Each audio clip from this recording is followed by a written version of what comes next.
Fija tus ojos en Cristo,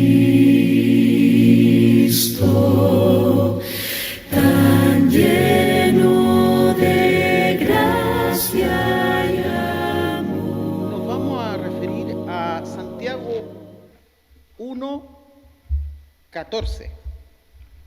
Si pueden ir a sus Biblias.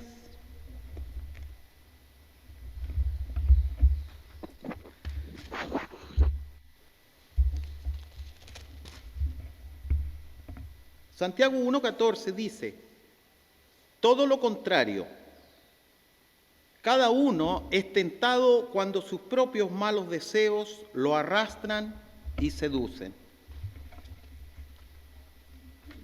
Es al título, al tema que yo elegí de ¿por qué somos tentados tanto? ¿Cierto? Y Santiago acá nos dice, no tenemos que dudar acá. Esa es una explicación fácil. En segundo lugar, en primer lugar es de que Dios no nos tienta a nosotros. Lo leemos en Santiago 1:13, dice que nadie al ser tentado diga, es Dios quien me tienta, porque Dios no puede ser tentado por el mal, ni tampoco tienta Él a nadie.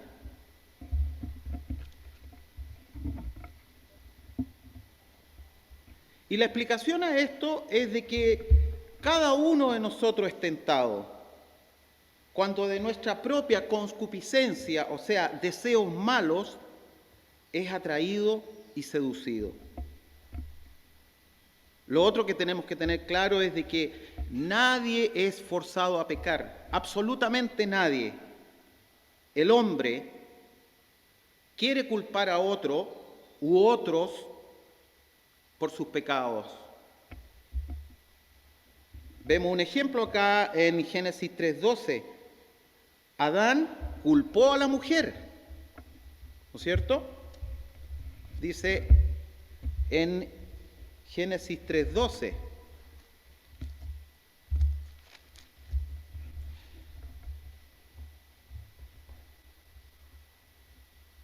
Él respondió, la mujer que me diste por compañera me dio ese fruto y yo lo comí.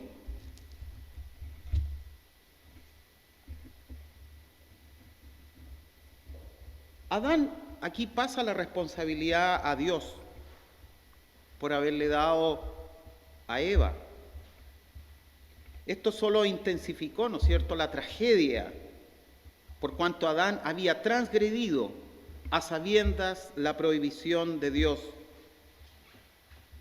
Pero seguía sin estar dispuesto él a abrir su corazón y confesar su pecado, bajo la responsabilidad plena por su acción, que no había llevado a cabo bajo engaño.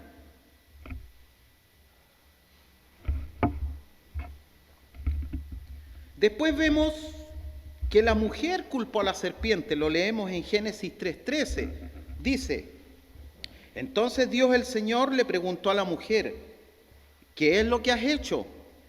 La serpiente me engañó y comí, contestó ella.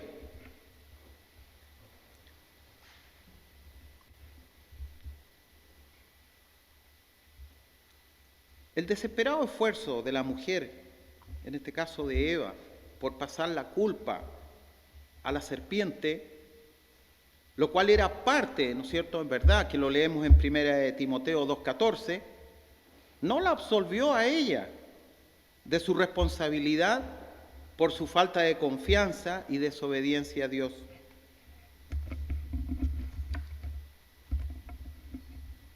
El rey Saúl, ¿no es cierto?, culpó a su pueblo, lo leemos en 1 Samuel 5:15. Siempre se buscan pretextos para no acusar al culpable del pecado. Consideremos algunas excusas. ¿Cuántas veces hemos dicho, los jóvenes pecan porque son jóvenes. ¿Sí? Hay responsabilidad. ¿De quiénes? Es de los padres, es de la escuela, el colegio, es del Estado, el gobierno, ¿no es cierto? Y también decimos a veces, los pobres pecan porque son pobres. La sociedad entera, nosotros como sociedad entera, tenemos la culpa también por su pobreza. También el gobierno. Y el único remedio acá es de que el gobierno gaste más dinero en ellos. Vemos otro punto en que tuvo que pecar Faraón. ¿No endureció su corazón Jehová? Sí, Jehová endureció su corazón. Lo leemos en Éxodo 7:13, 9:12, ¿no es cierto? Pero también dice la Biblia que Faraón endureció su propio corazón. Lo leemos en Éxodo 8:15, 32, 1 Samuel 6:6. ¿Cómo lo hizo Dios? Por su palabra, por su mandamiento. Le dio un mandamiento que no le gustó. Pero Faraón no fue forzado por Dios a endurecer su corazón, sino lo hizo por su propia voluntad rebelde. Judas no fue forzado a pecar. Jesús sabía que lo iba a traicionar. Lo leemos en Juan 13:21, ¿no es cierto? Dice: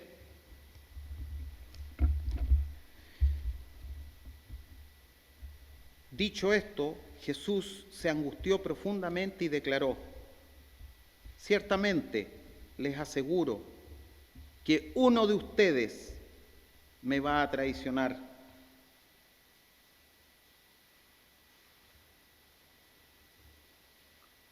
Como también sabía de que Pedro le iba a negar, lo leemos en versículo 38. Judas acá voluntariamente cometió pecado. Él pensó mal contra Cristo. Pero Dios lo encaminó a bien. Lo leemos en Génesis 50:20.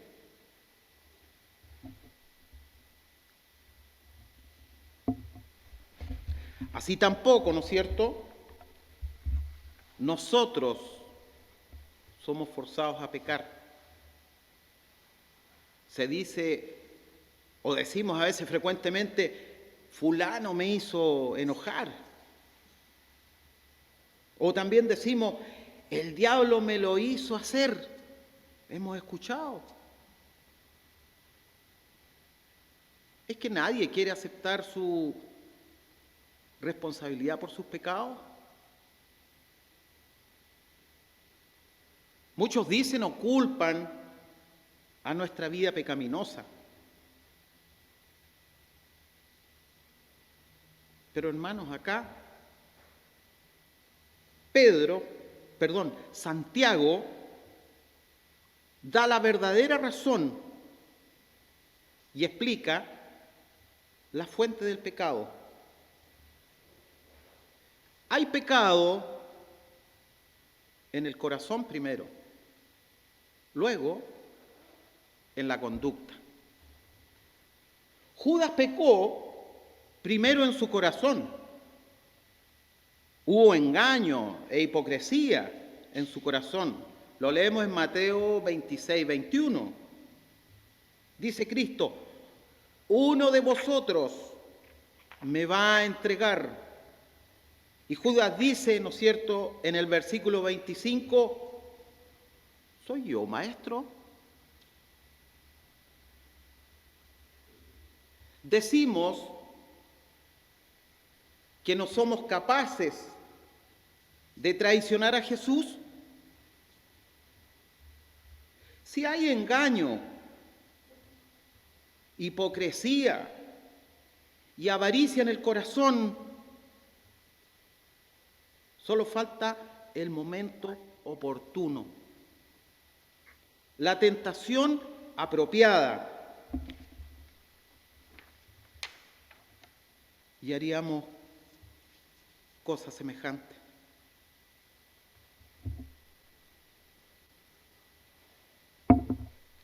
Pedro negó a Jesús por cobardía. Su corazón no era completamente recto delante de Dios. Jesús sabía de antemano que Pedro le negaría. ¿No lo haríamos nosotros? ¿No lo haríamos nosotros? Si nos falta convicción fuerte y el valor necesario para apoyarla, bien podríamos hacer algo semejante también. Hermano, hay muchas maneras de traicionar o negar a Jesús. Muchos lo hacen y otros muchos son capaces de hacerlo. Conviene examinar el corazón con mucho cuidado.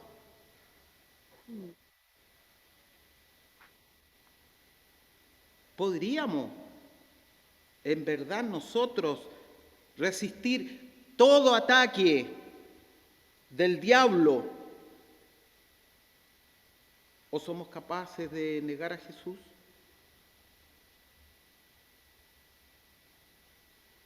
Acán desobedeció el mandamiento de Dios con respecto a los despojos de Jericó, ¿no es cierto? Lo leemos en Josué 6, 17, 18, Josué 7, 21. Dice pues vi entre los despojos lo cual codicié y tomé. Aquí está el proceso. Vi, codicié, tomé. ¿No hubiéramos hecho tal cosa nosotros? ¿Somos capaces de hacerlo?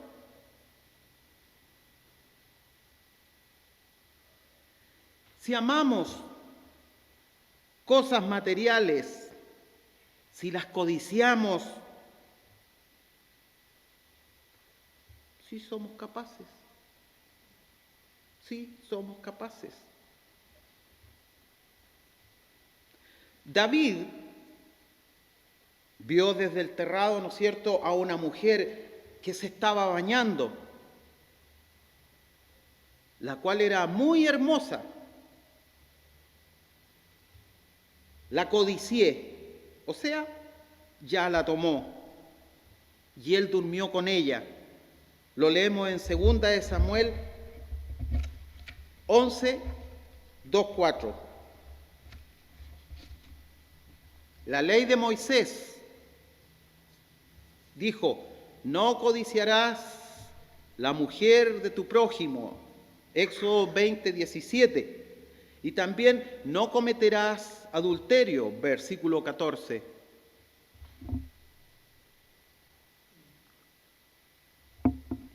El primer pecado ocurrió ¿dónde? En el corazón. El segundo, en el acto físico. Si no guardamos limpio el corazón, somos capaces de hacer lo que David hizo. Por lo tanto, sobre toda cosa guardada, guarda tu corazón, porque de él mana la vida. En el Salmo 51 es el salmo de arrepentimiento, ¿no es cierto? Observemos cómo David habla de su corazón. Es la fuente del problema. Los hermanos de José cometieron un acto horrible contra su propio hermano. Lo vendieron como un esclavo. Pero, ¿dónde comenzó el problema? Leamos Génesis 37:4.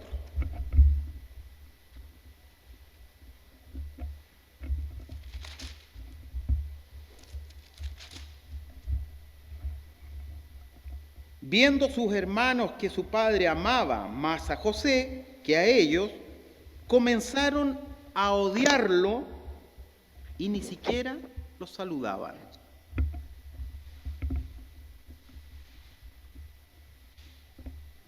Le aborrecían. En el versículo 11 dice, sus hermanos le tenían envidia, pero su padre meditaba en todo esto.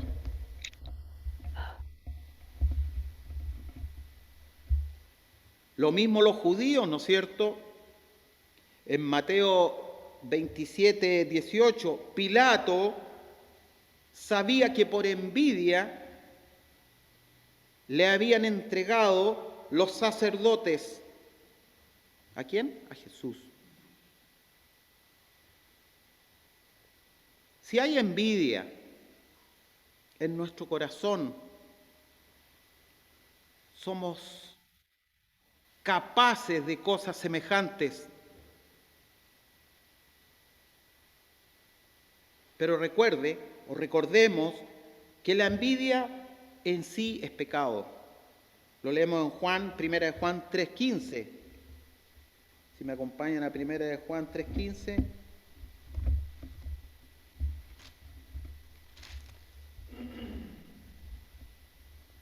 Todo el que odia a su hermano es un asesino, y ustedes saben que en ningún asesino permanece la vida eterna.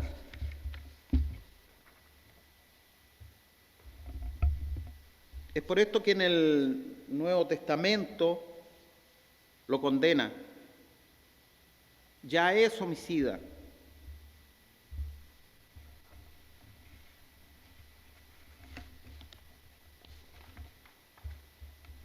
El odio es irracional, es demente, es inconsciencia. Si ha encontrado cabida en tu interior la vida espiritual de Dios, entonces el odio debe empezar a desaparecer porque es incompatible con el amor. Es todo lo contrario. Y donde habita el amor, el odio no puede permanecer. Si permanece, entonces la vida de Dios no se ha manifestado, ¿no es cierto?, en el individuo. Simplemente está engañándose a sí mismo.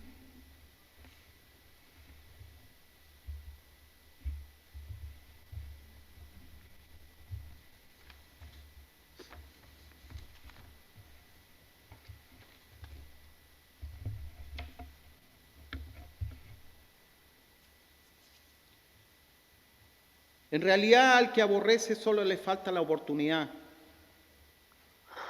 en un momento muy apropiado.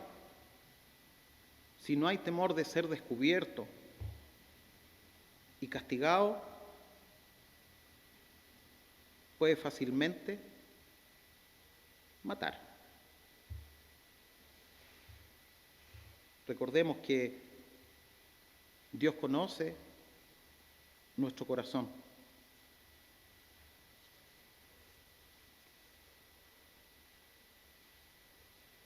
Concluimos, hermano, que la fuente pues de la tentación es el deseo malo en el corazón. Cada uno es tentado cuando de su propia concupiscencia es atraído y seducido. El corazón es la fuente del mal. Lo leemos en Mateo 15:19. Si me acompañan.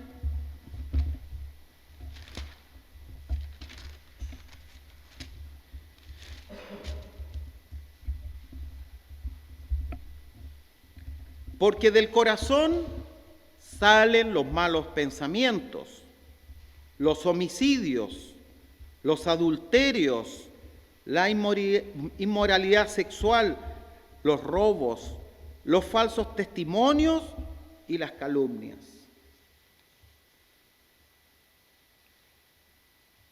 Jesús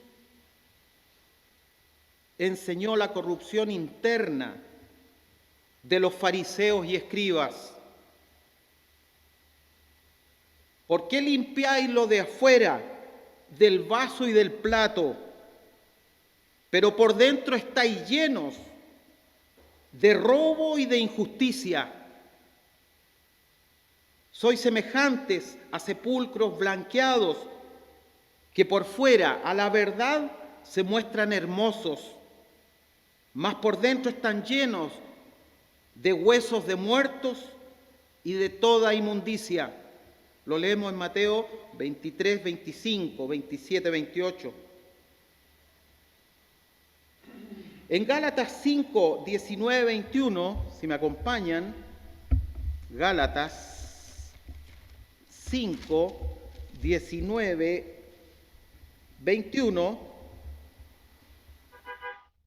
las obras de la naturaleza pecaminosa se conocen bien: inmoralidad sexual, impureza y libertinaje.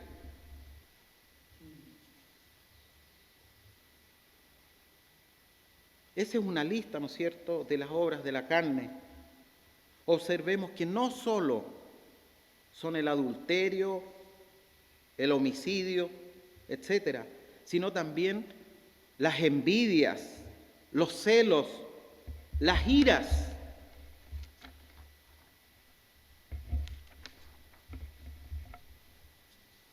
Por lo tanto, hermanos,